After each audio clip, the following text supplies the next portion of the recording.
네, 오늘은 그리스도인의 구별된 삶으로 나아갑니다라는 제목으로 함께 말씀을 나누고자 합니다. 여러분, 말씀을 시작하면서 책 제목인데요, 그리스도의 한 몸, 한 교회라는 글에 보면 세상 사람들이 기독교를 비판하는 세 가지 이유에 대해서 이렇게 설명을 하고 있습니다. 여러분들도 한번 우리에 대한 얘기니까요, 한번 이렇게 생각해 보시면 좋을 것 같아요. 이의 첫 번째 이유는 기독교는 예수님을 믿기만 하면 구원을 받는다고 가르치기 때문이라는 거예요. 그러니까 한평생 열심히 또 성실하게 산 사람들이 있는데 그들에게는 공평하지 않다는 것이죠. 어떻게 믿음으로만 구원을 얻을 수 있다라고 말할 수 있냐는 것입니다. 그런가 하면 두 번째로는 이유는 예수님만 믿어야만 구원을 받는다고 가르치기 때문이라는 거예요. 그러니까 독선이라는 것이죠. 왜 다른 구원자는 없고 예수님만이 구원자라고 할 수 있느냐, 이것에 대한 반발을 하고 있는 것입니다. 이기적이라는 거예요. 그런가 하면 마지막으로 세 번째 이유를 말하는데요, 이 세 번째는 그렇게 해서 믿게 된 이들에게 다시 예수님의 가르침은 뭐냐면, 너희가 믿게 되었다면 선하게 살아야 된다를 가르치고 있다라는 것이죠. 다시 말하면 조금 전 앞에서는 예수님을 믿기만 하면 구원을 받을 수 있다고 하더니 이제 와서는 선하게 살아야 된다고 말을 한다면 앞뒤가 맞지 않다는 것입니다. 조금 전까지는 아무리 사람이 착할지라도 아무리 성실할지라도 오직 예수님을 믿는 믿음으로만 구원에 이른다고 말씀을 하시더니 왜 이제 와서는 믿게 된 우리는 선하게 살아야 된다라고 말하고 있냐는 것이죠. 정말 이것이야말로 큰 모순처럼 보이지 않냐는 것입니다. 여러분 어떻게 생각하세요? 갑자기 표정들이 맞는 것 같은데 뭐 이런 표정들이신데요. 동의가 되십니까? 여러분, 그런데요, 제가 지금 이 질문, 이 비유를 말씀드리는 것은 사실 오늘 저희가 읽고 있는 이 말씀 때문입니다. 지금도 보면 동일한 질문을 저희가 할 수 있기 때문인 거예요. 이에 먼저 지난 시간 말씀과 내용을 좀 기억해 보면요, 안디옥 교회 이슈가 있었어요. 그러니까 1차 전도 여행을 바울과 바나바가 마치고 돌아왔더니 예루살렘에서 온 어떤 유대인들, 그리스도인이 된 유대인들이 가르치고 있었는데 잘못된 걸 가르치고 있었죠. 우리가 아무리 그리스도인이 된다 할지라도 여전히 모세에게 명령하신 그 할례와 율법을 반드시 지켜야 된다, 이방인들도 예외가 없다라고 가르쳤다는 것입니다. 여러분, 그러나 우리가 아는 바울과 바나바, 이 진리 앞에 물러설 수 있을까요? 그래서 붙은 거예요. 다툼이 일어난 거예요. 그래서 그 결과 이것을 가지고 그럼 예루살렘 교회로 가서 우리가 회의를 열고 이 문제를 공론화하자라는 결정을 내리고 실제로 열렸죠.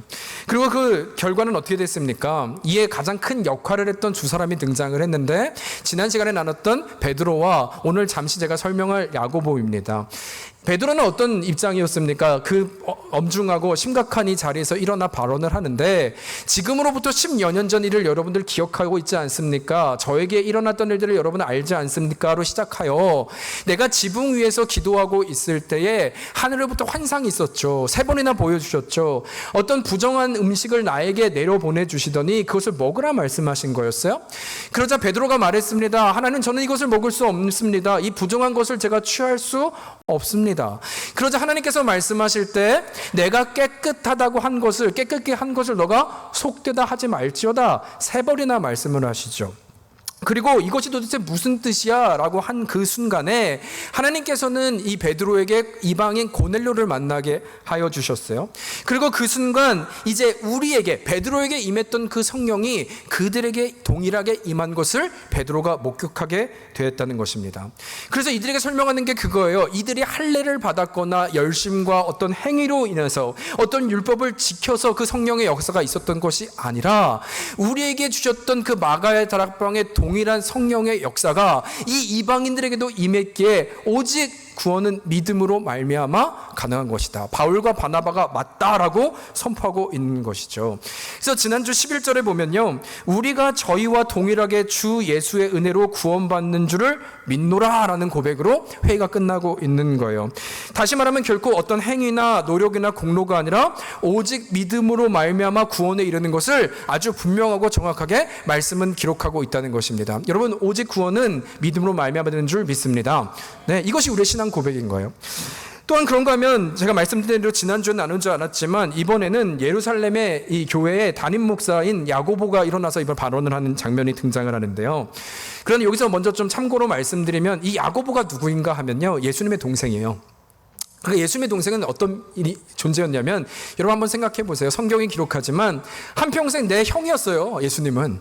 근데 갑자기 내 형이 메시아래요. 이게 가능이나 합니까? 믿어집니까? 그래서 조롱했어요.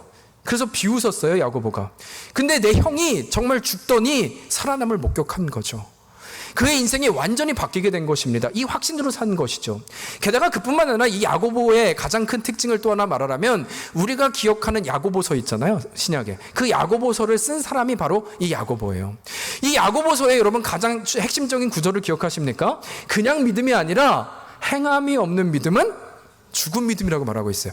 그러니까 이 말만 들으면 여러분 어때요? 지금 바울과 바나바가 말하는 것과 상반된 개념이죠. 오직 믿음으로라고 했는데, 아니, 행함이 없는 믿음은 죽은 믿음이야. 사실은 그 말을 하는 게 아닌데, 겉으로 보아서는 지금 이 주장과 상반되는 의견을 가진 것처럼 보이는 이가 야고보였다고요. 그런데 그가 지금 일어나서 말을 하는데, 우리 구약의 메시지를 기억하자. 아모스 9장에서 무엇을 말하고 있는지 여러분 기억하십니까? 이제는 말씀을 가지고 나오는 거예요. 그래서 오늘 그 15절부터 그 구절을 하는데, 실제로 이거는 오늘 구절이니까 아모스서에 뭐라고 기록되어 있냐면요, 15절과 18절에 이렇게 이야기를 해요. 선지자들의 말씀이 이와 같이 일치하도다 기록된 바, 이후에 내가 돌아와서 다윗의 무너진 장막을 다시 지으며 또 그 허물어진 것을 다시 지어 일으키리니, 이는 그 남은 사람들과 내 이름으로 일컬음을 받은 모든 이방인들로 주를 찾게 하려 함이라 하셨으니, 함께 읽을까요? 시작. 즉 예로부터 이것을 알게 하시는 주의 말씀이라 함과 같으니라. 여러분들 17절을 보세요. 이는 남은 사람들과, 구약인데, 내 이름으로 일컬음을 받은 모든 이방인들로 하나님께서 주를 찾게 하려 함이라 라고 말씀을 하고 있는 것이죠. 결국 이 말은 동일하게 우리의 열심과 노력과 율법을 지킴으로 이루어지는 것이 아니라, 하나님께서 그들을 불러주셔서 그 남은 사람들과 내 이름으로 일컬음을 받은 모든 이방인들을 내가 찾게 할 것이다. 누가요? 하나님께서. 고로 이것들은 우리의 노력과 행위가 아니라 오직 믿음으로만, 하나님의 열심으로만 이루어짐을 그가 지금 말씀을 통하여 선포하고 있는 것입니다. 여러분, 따라서 지난 시간 말씀드린 대로 이 예루살렘 회의의 결론을 보면, 이것이 기독교의 역사상 너무나 중요하고 너무나 핵심적이었던 회의 중에 하나라고 말씀드렸는데, 그것은 이것 때문이에요. 구원은 무엇인가라고 할 때, 구원은 오직 하나님의 은혜로, 오직 하나님의 주신 믿음으로, 그래서 오직 의인은 믿음으로 말미암아 살리라, 이 믿음이 가능한 것을 선포한 순간, 그래서 너무나 중요한 사건이었다고 말씀드린 것입니다. 그리고 여기까지가 이제 지난 시간에 나눴던 예루살렘의 회의의 내용이었어요. 그런데 이제 야고보가 이렇게 멋진 선언을 하고 난 이후에 19절과 20절을 보면요, 말씀드린 대로 야고보가 말했죠. 여러분 아모스서를 기억하십니까? 하나님이 하십니다. 오직 은혜입니다. 우리는 믿음으로만 구원을 받습니다. 근데 19절과 20절을 보면요, 조금 고개를 갸우뚱하게 하는 말을 바로 이어서 야고보가 하는데요, 19절과 20절입니다. 이렇게 얘기해요. 그러므로 내 의견에는 이방인 중에서 하나님께로 돌아오는 자들을 괴롭게 하지 말고, 함께 읽겠습니다. 시작. 다만 우상의 더러운 것과 음행과 목매어 죽인 것과 피를 멀리하라고 편지하는 것이 옳으니 라는 것이죠. 여러분, 말씀드린 것처럼 지금 20절 보면 지금 야고보가 오직 은혜다, 오직 믿음으로 한 다음에, 그러나 다만 그러면서 네 가지를 말해요.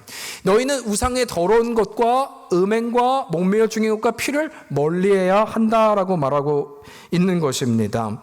여러분, 제가 조금 전에 말씀드린 기독교를 비판하는 세 번째 이유요, 너희는 오직 행위나 노력에 의해서 구원받는 것이 아니라 오직 믿음이라고 가르친 것이 방금 전이었는데, 그 다음 하는 말은 다시 행위를 강조하는 것처럼 보이잖아요.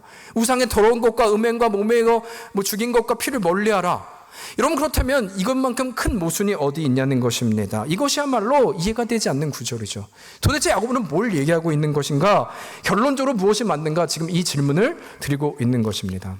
여러분, 그러나 이것을 조금이니까 저희가 좀 이해하기 위해서는 다시 구원이란 무엇인가라는 정의를 저희가 다시 한번 기억하고 가야 하는데요. 지난 시간에도 잠시 나눴지만 여러분, 구원이라고 하는 것은 우리가 어디를 죽어서 가는 공간적인 어떤 물리적인 공간의 개념이 아님을 우리는 반드시 기억해야 돼요.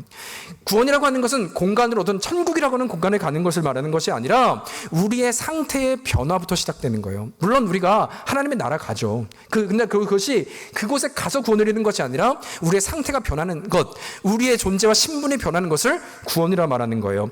좀 쉽게 말하면 여러분, 성경에 말하는 이 구원은요, 아담을 떠올리면 너무 쉽다고 했습니다. 생각해 보세요. 하나님께서 아담을 처음 지으셨을 때 떠올려 보면 그는 하나님이 지으신 그 상태에서 하나님과 함께 교제한 사람이었죠. 관계를 한 사람이었죠. 그 말은 아담과 하나님은 함께 했어요. 대화도 가능했고, 그것이 구원의 완성이라는 거예요. 그것이 하나님의 뜻이었다는 것이죠. 따라서 구원이 무엇이냐라고 할 때 구원은 어려운 게 아니라 하나님과 함께하는 것, 하나님의 임재와 함께하는 것, 이것을 구원이라고 정의할 수 있다는 것입니다. 여러분, 그렇다면 반대로 죄는 무엇일까요? 이런 논리라면 죄의 개념도 너무나 어렵지 않아 쉬워요. 더 이상 하나님과 함께하지 못하는 것. 그렇죠. 그래서 아담이 범죄한 다음에 어떻게 됐어요? 하나님과 더 이상 가까이 하지 못해서 내가 하나님이 되어서 살아가는 것이 바로 이 죄악된 세상의 결과이지 않습니까? 함께할 수 없는 상태, 하나님의 부재, 이것이 죄의 모습이라는 것이죠. 그렇다면 다시 하나님의 전적인 은혜로 다시 구원을 받는다고 하는 것은 이런 논리에 하면 너무나 분명하죠. 다시 어디로 들어가는 상태? 누구와 함께하는 상태? 하나님과 함께하는 상태. 하나님과 임재 가운데 동일한 상태로 돌아오는 것, 이것이 바로 구원의 모습이라 말할 수 있다는 것입니다. 고로 말씀드리는 것은 공간의 개념과 물리적인 개념이 아닌 것이, 제가 종종 찬양하잖아요. 높은 산이 거친 들이 조막이나 궁궐이나 어디가요? 내 주 예수 모신 곳이 그 어디나 하늘나라. 누구와 함께하는 것이? 예수님과, 우리 주님과, 우리 하나님의 임재가 있는 것. 이것이 천국이라고 우리가 고백하고 있지 않냐는 거예요. 여러분, 따라서 이런 관점으로 다시 우리가 20절을 보면은요, 네 가지 죄악을 말하는 거예요. 이제 믿음으로 구원받는 이들에게 네 가지 우상의 더러움과 음행과 목매어 죽인 것과 피를 멀리하라고 말씀드리는데, 결론부터 말씀드리면 이 말씀의 의미는요, 차별이 아니라 구별된 자가 되어야 됨을 말씀하고 있다는 거예요. 차별이 아니라 우리는 구별된 자가 되어야 된다. 여러분, 차별과 구별은 이런 정의를 갖고 있습니다. 차별이라고 하는 것은 바리새인이죠. 전적으로 내 중심이에요. 나는 저들과 달라서 금식도 하고 기도도 하고 구제도 하게, 나는 저들과 선을 긋는 거죠. 나는 다른 존재야. 나는 저들을 상종하지 못할 나는 다른 존재야. 나는 율법도 지키고 할례도 지키고 저들과 다른 택한 혈통이 있는 존재야. 이게 차별입니다. 그죠? 그러나 구별은 무엇입니까? 구별은 이 하나님이 차별에 대해서는 no, 그것이 아니다. 혈통으로도 율법으로도 행위로도 노력으로도 절대 가능하잖아. 차별은 잘못됐어를 말하는 것이라면, 구별은 조금 전 제가 말씀드린 것처럼 구원이란 신분의 변화를 말하는 것인데, 이전의 죄의 상태는 하나님의 부재 안에, 하나님이 없는 상태라 그랬죠. 근데 구원은 이제 다시 누구와 함께한 상태요? 하나님과 함께한 상태요. 그러면 이제 내가 살아가는 이 삶은 내가 주인이 아니라 다시 하나님이 주인이 되어 살아가는 삶이에요. 그래서 갈라디아서 2장 20절에 보면 내가 그리스도와 함께 십자가 못 박혀 죽었나니 이제는 내가 산 것이 아니라 내 안에 계신 그리스도께서 사신다고 하잖아요.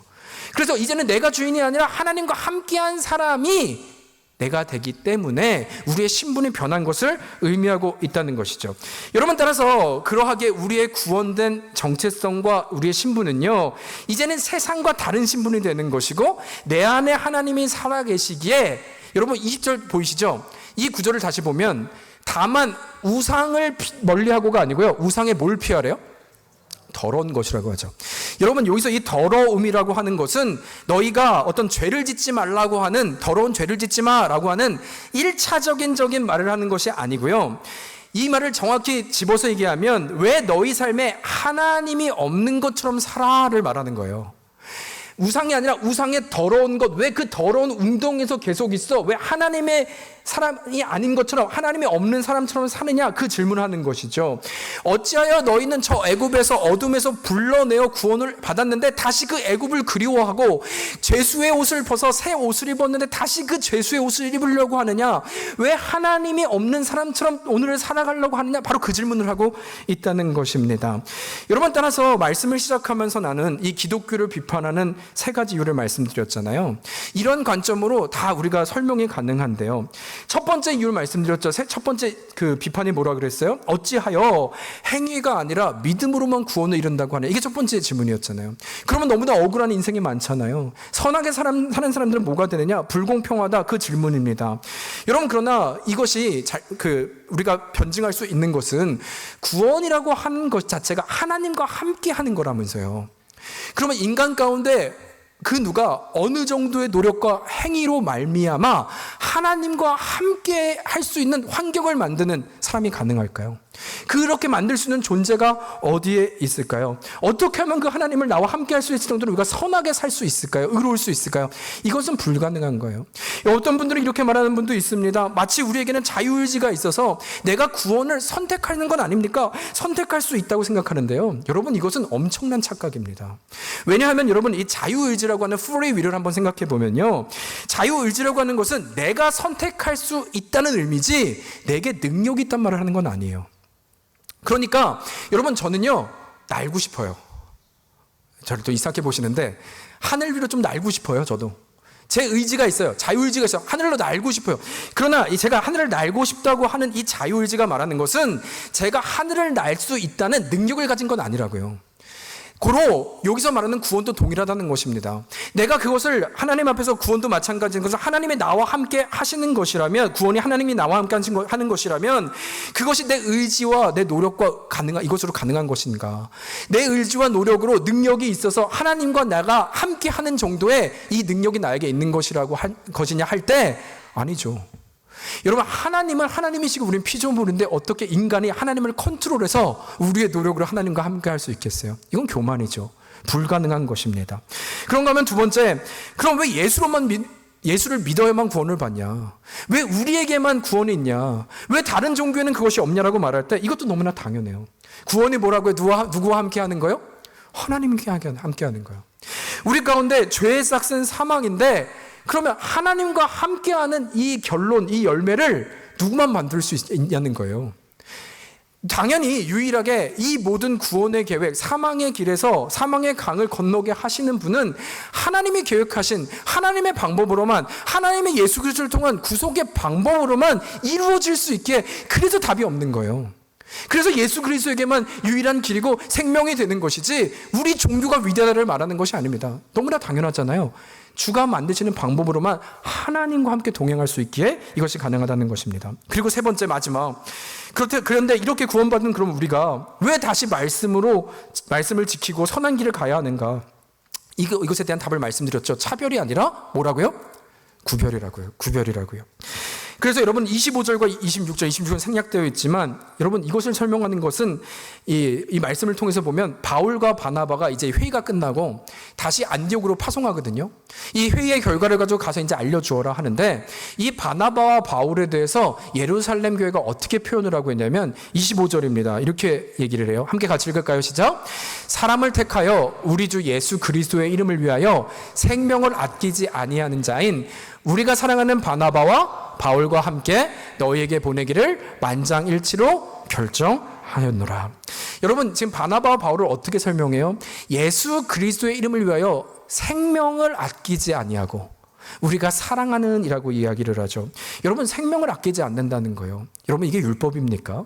아니죠. 그런데 이들은 왜 이런 삶을 산 거예요? 왜 이 고난의 길을 산 거예요? 왜 목숨을 아끼지 않은 거예요? 이것이 차별이 아니라, 율법이 아니라 이것이 구별이라는 거예요. 내가 하나님이 누군 줄 알고 내가 누구인지 알기에 이제는 생명도 아끼지 않고 내가 귀한 것을 드려 오늘을 살아가기로 결정하는 그 구별을 말하고 있는 것입니다. 여러분, 따라서 이것이 우리에게 주는 메시지가 있다면 이 땅에 좀 교회를 보라는 거예요. 여러분, 어제 새벽에도 말씀드렸지만 이 땅에 교회가 쇠퇴하는 이유가 있다면 여러분, 메시지가 없어서가 아닙니다. 이 땅에 메시지가 들리지 않아서가 아니에요. 여러분 인터넷 유튜브 가보세요. 얼마나 말씀에 이 메시지 홍수의 시대입니다.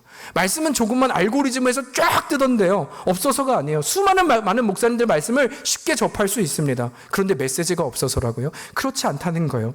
아니면 쇠퇴의 원인, 교회 수가 자꾸 줄어들어요. 그래서 안 돼요. 여러분 그것도 아닙니다. 교회가 없다고 한들 우리 사는 예수님께서는요, 저 돌들을 들어서라도 나를 예배한다고 그랬어요. 교회가 없기 때문에 교회의 숫자가 줄어서 무너지느냐? 우리가 찬양했잖아요. 하나님의 나라는 결코 무너지지 않는다. 그렇다면 교회의 숫자가 줄어드는 것도 이유가 아니라는 것이죠. 여러분 그러나 무엇인가 라고 할 때 결코 메시지가 아니라 어쩌면 메시지는 이 땅 가운데 충분하지만 이 구별된 삶을 향한 메신저가 보이지 않기 때문이 아닐까라는 거예요. 메시지가 아니라 이 땅 가운데 이 메시지를 붙들고 구별된 삶을 살아가는 사람들이 보이지 않을 때 이 모든 것들은 점점 쇠퇴할 수밖에 없다라는 것입니다. 여러분 그런 의미로 이 말씀을 드리는 것은 그래서 어떻게 해요가 아니라 기도하자고요. 우리가 기도해야 될 자리임을 말하는 것입니다. 여러분 하나님은요, 우리 교회가 메시지가 있는 교회가 아니라 메신저의 교회가 되기를 소망하는 줄 믿습니다. 여러분 메시지가 풍성한 것으로 만족하지 않는 것이 아니라 그 메시지를 받고 구별되어 살아가는 존재를 말하는 거예요. 이 주의 말씀 앞에서 반응하고 살아내는 주의 교회 되게 하여 주시옵소서. 이것이 바로 우리의 기도 제목이 되어야 한다는 것입니다. 여러분 그래서 조심스럽지만 이 땅 가운데 수많은 교회가 있지만요, 교회 이름이 있지만 모든 교회가 교회는 아니에요. 헷갈리시면 안 돼요. 신천지도 저 이단도 교회라는 이름을 달고 있습니다. 그렇다면 진정한 교회는 무엇입니까? 진리가 있는 교회예요. 하나님의 임재가 있는 교회예요. 하나님이 세우시는 교회가 그 진리 안에 온전하게 반응하는 교회가, 그 메신저로 살아가는 교회가 진정한 교회인 줄 믿습니다. 여러분 그러나 오해하지 말 건 그래서 우리 교회만 옳다는 그 말씀을 드리는 것이 아니라 오히려 그래서 기도해 줘야 된다고요. 여기 서 있는 저와 우리 당회와 우리 리더들이 오로지 저 진리를 붙잡고 하나님의 진리가 정답입니다. 그 진리가 교회가 교회되게 합니다를 온전히 알아 세상과의 타협이 아니라 이 메신저가 되어 살아가는 교회 되게 하여 주시옵소서. 어떻게 해요? 기도해야죠. 함께 꿈꿔야죠. 함께 소망해야죠. 하나님이 이루신 나를 우리가 소망하며 메신저로 살아가기 시작할 때 하나님은 우리에게 은혜를 더하여 주실 줄 믿습니다. 여러분 바라기는 누가 기도할까요? 하나님의 나라를 사모하는 우리들, 하나님 앞에 주의 자녀로 고백하는 우리들, 함께 기도로 나아갈 때 우리를 통하여 하나님의 교회가 또 하나님의 교회로 인도하여 주실 줄 믿습니다. 그 자리에 나아가는 여러분과 제가 되기를 주의 이름으로 축복합니다. 여러분 그런가 하면 두 번째 메시지는요, 그렇다면 이 구별의 삶이란 구체적으로 어떻게 살아가는 것일까요? 그러니까 우리가 이렇게 세상과 다른 메신저의 삶을 살아야 되는 것까지는 알겠는데 그 눈에 보이는 그 구별된 삶이란 어떤 모습으로 살아가는 것을 의미하는 것일까라는 질문입니다.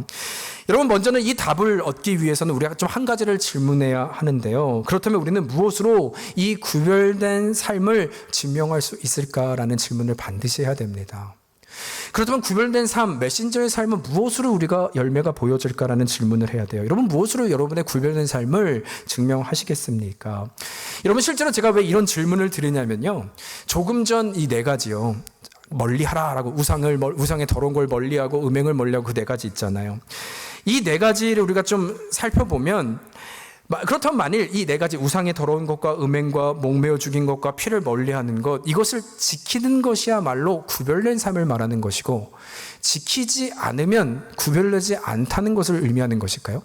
문자적인 걸 말하는 것일까요? 그러니까 이것을 지키면 내가 할 일은 다 했고 나는 구별되는 거고, 지키지 않는 사람들은 다 잘못했다. 여러분 이것이야말로 율법주의지 않습니까? 딜레마죠. 그럼 뭐가 맞는 걸까요?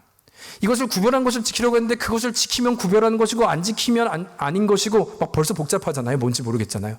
우린 자유를 주셨는데 어떻게 하라는 것입니까? 이 질문을 할 수 있지 않냐는 것입니다. 여러분 그런데 제가 이번 주 책을 읽다가 미세해 보이는 저항이라도 저항이라도라고 하는 성경에 등장하는 다니엘서 있잖아요. 그것을 배경으로 한 좀 책을 읽었는데요. 실제로 다니엘서 1장을 보면 지금 이 상황과 조금 유사한 것은 다니엘 1장 8절에 보면 음식과 관련된 우리가 잘 아는 사건이 있죠. 이렇게 기록을 하는데요. 다니엘은 뜻을 정하여 왕의 음식과 그가 마시는 포도주로 자기를 더럽히지 아니하리라 하고 자기를 더럽히지 아니하도록 환관장에게 구하니. 여러분 이 사건 기억하십니까? 음식을 했는데 그것을 거절한 그 사건을 말하는 것이죠. 제가 왜 이것이 유사하다고 말씀드리냐면 우리가 조금 전 읽었던 야고보가 말한 네 가지 중에 첫 번째를 보면 우상의 더러운 것, 이것이 음식을 말하거든요. 왜냐하면 그 당시에 초대교회에서도 대부분의 음식들은 이 황제에게, 우상에게 바쳤던 음식, 제일 먼저 황제에게 바치고 그것이 시중으로 흘러나오는 구조였습니다. 그러니까 이들이 받는 게 대부분 우상을 섬겼던 음식인 것이죠. 고로 그것을 피하라고 말한 것이 바로 이 사도행전의 구절이라면 둘 다 음식에 대한 구절이라는 거예요. 음식이 문제라는 거예요. 그런데 이에 다니엘은 어떻게 했다고요? 그 음식을 거절했다고요. 그 음식을 먹지 않았다 말하는 것입니다. 여러분, 그렇다면 이러한 상황에서도 다니엘에게 우리가 동일하게 질문할 수 있는 것은, 그렇다면 그는 음식을 먹지 않았기 때문에 구별한 삶을 산 것이고, 만일 그가 음식을 먹었다면 그는 구별된 삶을 살지 않았다, 이렇게 문자적으로 해석해야 되는 것일까요? 결국 그는 구별된 삶을 살았기에 음식을 먹지 않은 것이고, 그렇지 않은 사람들은 다 잘못된 것일까? 여러분, 그러나 만일 이것 또한 이런 논리가 맞다면 이것이야말로 또한 율법주의가 아니냐는 거예요. 여러분, 이 딜레마를 어떻게 우리가 해석할 수 있냐는 것입니다. 여러분, 그런데요, 저는 따라서 이러한 질문 가운데 진정한 구별된 삶이 무엇인가 라고 할 때 가장 중요한 질문, 또 핵심적으로 우리가 반드시 해야 하는 질문은 무엇이냐면, 도대체 다니엘은 왜 음식을 먹지 않았을까를 우리가 알아야 돼요. 이것을 발견할 수 있다면 우리는 이 둘의 차이, 이 딜레마 앞에 답을 찾을 수 있다는 것입니다. 여러분, 그렇다면 다니엘은 왜 이 음식을 먹지 않았던 것일까요? 여러분, 너무 제가 음식 갖고 얘기를 하는데 이게 뭐가 중요해? 모르고 있지만 이해를 돕기 위해서 애쓰는 겁니다, 제가. 여러분, 이에 우리가 좀 몇 가지 질문과 가정을 할 수 있어요. 첫 번째는, 그렇다면 정말 다니엘이 음식을 먹지 않은 것은 이 음식 자체가 부정하다라고 믿었기 때문에 먹지 않았던 것일까라는 질문입니다. 그러니까 문자적으로 이것은 부정한 거니까 먹으면 안 돼라는 것이죠.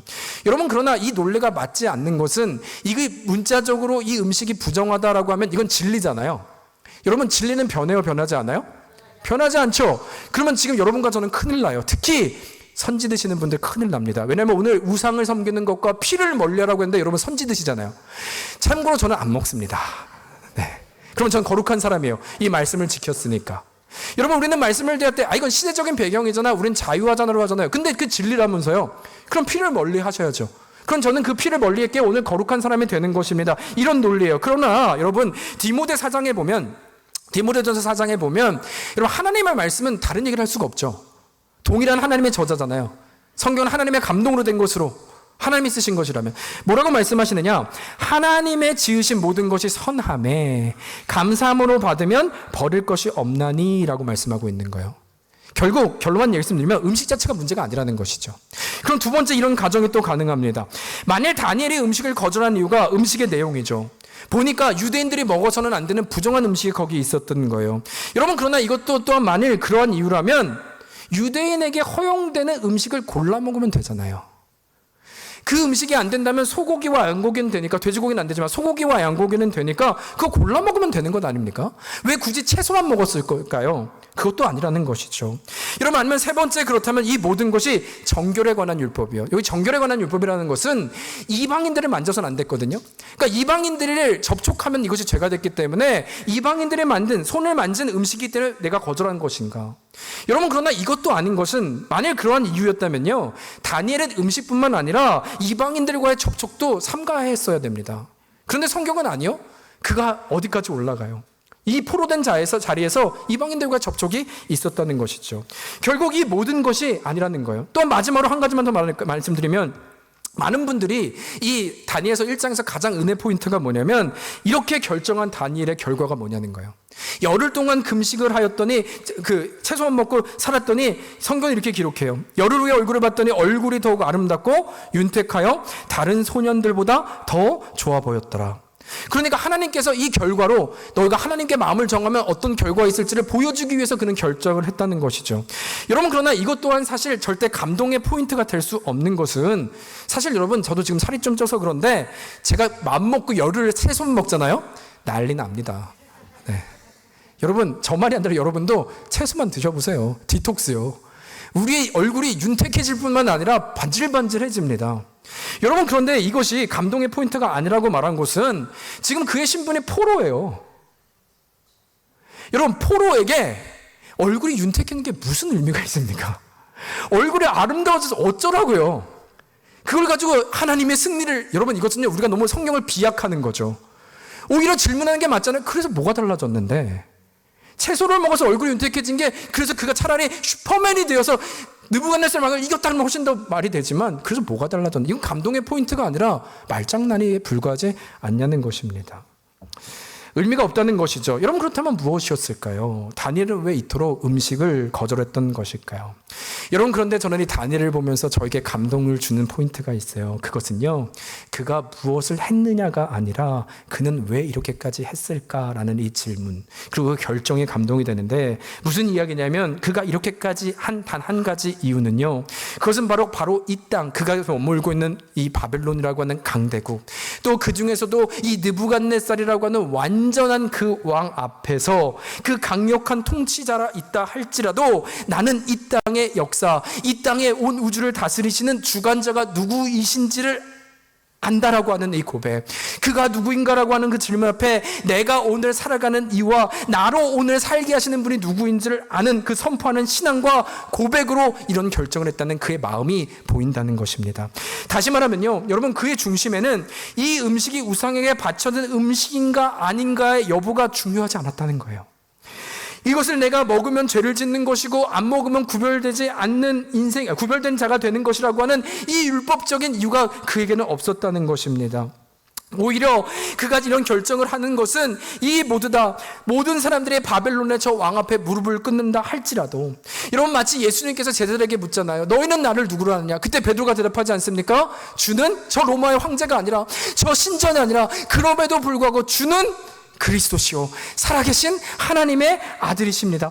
저 지금도 동일하게 저 바벨론이 아니라, 저 느부갓네살 왕이 아니라 하나님만이 나의 왕이십니다. 하나님만이 나의 모든 것입니다라고 하는 이 결정 때문에 스스로 몸부림치고 씨름하여 이것을 통하여 나의 신앙을 증명하고자 하는, 이 세상은 모두 다 그에게 절하고 있지만 이 나의 조그만 하나님 앞에서의 결정으로 말미암아 하나님께 영광이 되고 세상에 증명이 된다면 그 길을 내가 기꺼이 하겠다라고 하는 그 중심을 말하고 있다라는 것입니다. 여러분, 그래서 다니엘서 6장도 보면요 동일해요. 그 6장을 보면 왕이 칙령을 내려요. 너희는 이제 절대 다른 신에게는 절하면 안 된다, 기도하면 안 된다. 그러나 그때도 다니엘은 어떤 결정을 합니까? 어제와 동일하게 창문을 열고 3번 절하며 기도를 합니다. 여러분, 이 메시지는 우리가, 그래서 우리 또한 율법적으로 사는 인생, 어떠한 상황이 있다 할지라도 우리는 그것을 굴하지 말고 창문을 열고 기도해야 된다. 이것이 메시지가 아닌 거예요. 여러분, 저는 다니엘은 정확히 알았다고 믿습니다. 그는요, 창문을 닫고 기도해도 하나님이 응답하시는 분인 줄 알았어요. 창문을 닫고 기도해도 괜찮은 걸 누구보다 잘 알고 있었다는 것입니다. 주님이 이렇게도 나에게 응답하시고 인도하실 것을 알았어요. 그래서 닫아도 됐습니다. 오히려 위험한 상황에 처한 것이죠. 그러나 그가 그럼에도 불구하고 왜 그렇게 했느냐? 단 한 가지 이유라는 거예요. 그것은 바로 신앙 고백이라는 것입니다.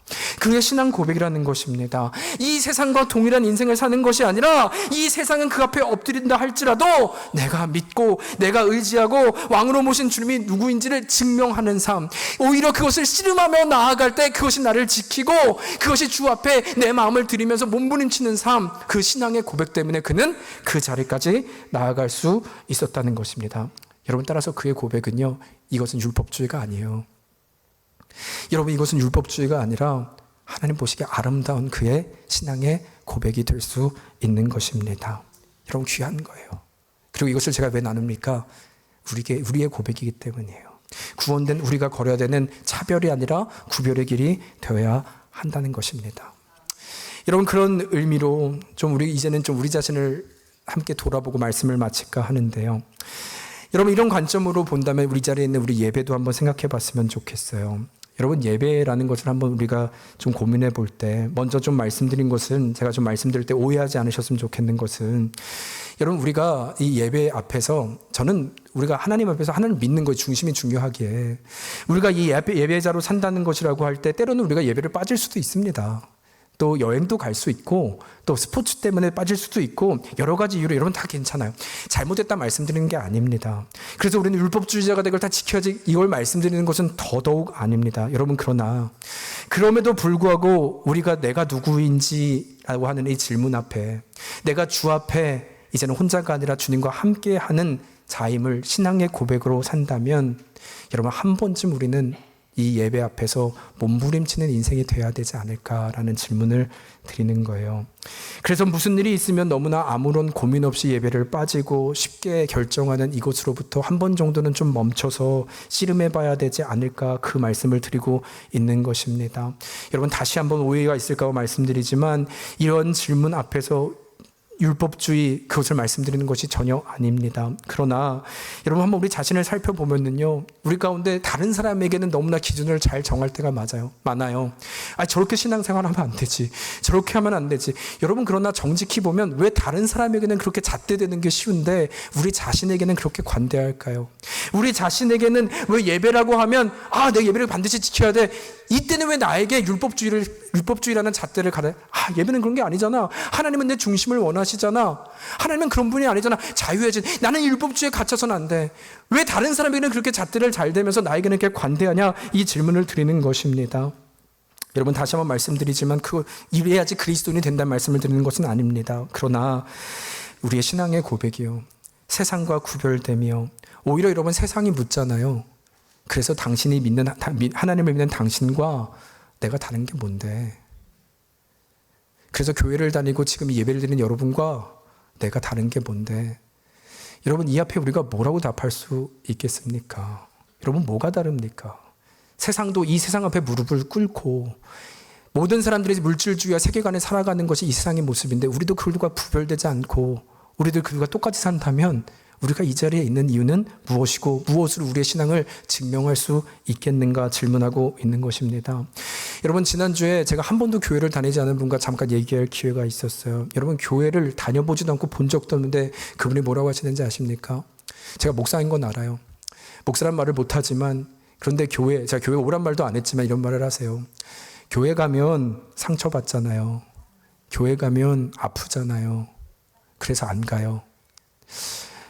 제가 하루 종일 되게 되뇌겼어요. 왜 교회라는 곳이, 하나님이 다스리시고 예수 그리스도가 머리 되신 교회가 상처받는 곳과 아픔과, 도대체 우리가 어떻게 살아갔기에, 세상과 구별되지 않았기에 이런 교회를 한 번도 출석해보지 않은 분의 입에서 이런 고백이 나오는 것일까? 여러분, 어쩌면 우리 안에 더 이상 이 신앙 고백 앞에서의 씨름이 없기 때문은 아닐까라는 질문을 하는 것입니다. 더 이상 신앙 고백으로 세상에 나아가 저항하지 않기 때문에 이런 일들이 일어나는 것은 아닐까 조심스럽게 고백을 합니다. 여러분, 그러나 지금 제가 말씀드리는 것은 그래서 우리가 같이 일어나 어떤 세상의 위대한 일을 하자고 말씀드리는 것이 아니라, 그래서 비록 작은 것이라 할지라도, 그것이 나의 입에서 나오는 말이라 할지라도, 여러분, 세상은 쉽게 말을 뱉지만 우리는 진리를 가진 자잖아요. 여러분, 진리는 보석이잖아요. 그러면 이 보석을 담는 보석함은요, 더 화려해요. 우리는 그래야 돼요. 우리가 말하는 것, 우리 가정에서의 삶이요, 세상은 그렇게 산다 할지라도 우리는 좀 다른 인생 살아야 되지 않겠습니까? 율법주의자가 아니라 우리가 구별된 자이기 때문에 우리의 직장에서, 우리의 만남에서, 우리의 교제 안에서, 특히 교회 안에서 우리의 모습은 세상과 구별된 모습이 있어야 된다는 거예요. 왜요? 세상이 이걸 통하여 세상은 알아주지 않을 수도 있습니다. 이것이 너무나 미미할 수도 있습니다. 그러나 내가 주님을 알기에 세상 앞에서 이것이 미미한 저항이라 할지라도 주님의 영광이 되고 기쁨이 된다면 이 씨름을 통하여 우리가 증인이 되는 삶 살아야 하기 때문인 줄 믿습니다. 그래서 여러분, 우리 주님은요, 우리에게 오직 성령이 임하시면 마지막에 땅끝까지로 뭐가 되라고 하세요? 증인되라고요. 우리를 통하여 예수 그리스도가 증명되고, 우리를 통하여 빛과 소금으로 살아갈 때 주님의 보이는 이름이 내 입 한마디에, 내 행동 하나에, 내가 만나는 교제 가운데, 내가 거하는 그곳에서 나아가는 것. 여러분, 그래서 우리가 잘 아는 로마서 12장 1절을 한번 읽을까요? 주님께서 우리에게 주신 명령입니다. 함께 읽겠습니다. 시작. 그러므로 형제들아, 모든 자비하심으로 너희를 권하노니 너희 몸을 하나님이 기뻐하시는 거룩한 산제사로 드리라. 이는 너희가 드릴 영적 예배니라. 여러분, 어떤 제물이요? 거룩한 산제물이요. 여러분, 여기서 산이라고 하는 것은 살아있느냐 죽어있느냐를 말하는 것이 아니라, 그런 개념이 아니라 너희가 살아가는 삶을 예배로 드리라는 거예요. 삶 자체가 영적으로 드릴 예배임을 말하고 있는 것입니다. 여러분, 다시 한번 반복합니다. 말씀드린 대로 우리가 하나님을 인정하기에 결정한 것은 너무 작습니다. 작은 것부터 시작할 수 있습니다. 그리 대단한 승리는 아닐 수 있습니다. 세상 사람들 눈치를 못 챌 수도 있어요. 내가 이렇게 한들 뭐가 변하겠는가. 그러나 그럼에도 불구하고 이 모든 것은 변화와 어떤 결과를 얻기 위함이 아니라 이 세상 앞에서 모든 사람은 굴복하고 있을 때 저항하는 것입니다. 그리스도를 알고 그리스도와 함께하는, 하나님과 함께하는 인생이 되었기에 이 세상에 굴하지 않고 어둠에 굴하지 않는 이 저항을 뜻한다면 이제는 주는 그리스도시요 살아계신 하나님의 아들이심을 믿는 신앙의 고백 위에 오늘을 살아내는 여러분과 제가 되기를 주의 이름으로 축원합니다. 여러분, 그런 의미로 좀 결정하셨으면 좋겠어요. 한번 씨름해보면 어떨까요? 우리의 예배의 삶이요. 여러분, 감히 좀 그냥 권면해요. 여러분, 우리가 하나님의 빛과 소금으로 사는 인생이 되기 위해서 한 주에 한 번 예배로 가능하던가요? 이것도 버겁다면 괜찮습니다. 그런데 그 자리에서 새벽을 깨우고 수요 예배와 토요 새벽을 깨우고 이렇게 해야 된단 말씀을 드리는 게 아니라 도전이요, 저항이요, 삶의 예배요. 오늘 묵상책이 있습니다. 한번 말씀을 보는 거예요. 또 힘드니까 우리가 이제 쉐어링 그룹도 소그룹을 시작합니다. 한번 참가해보고 주의 이름 앞에 나아가는 것, 이 작은 씨름, 이것 앞에서 하나님 나라가 이루어질 수 있다면, 그 신앙의 고백으로 주님의 기쁨을 받을 수 있다면 내 자신이 알아주지 않아도 나아가는 것, 그것이 바로 이 신앙 고백이 있는 우리의 자리가 될 줄로 믿습니다. 바라기는 나를 통하여 이루신 하나님, 나를 통하여 교회되게 하신 하나님을 기억하고 소망함으로 우리가 살아내는 여러분과 제가 되기를 주의 이름으로 축원합니다. 여러분, 그런 마음으로 우리 같이 찬양할까요?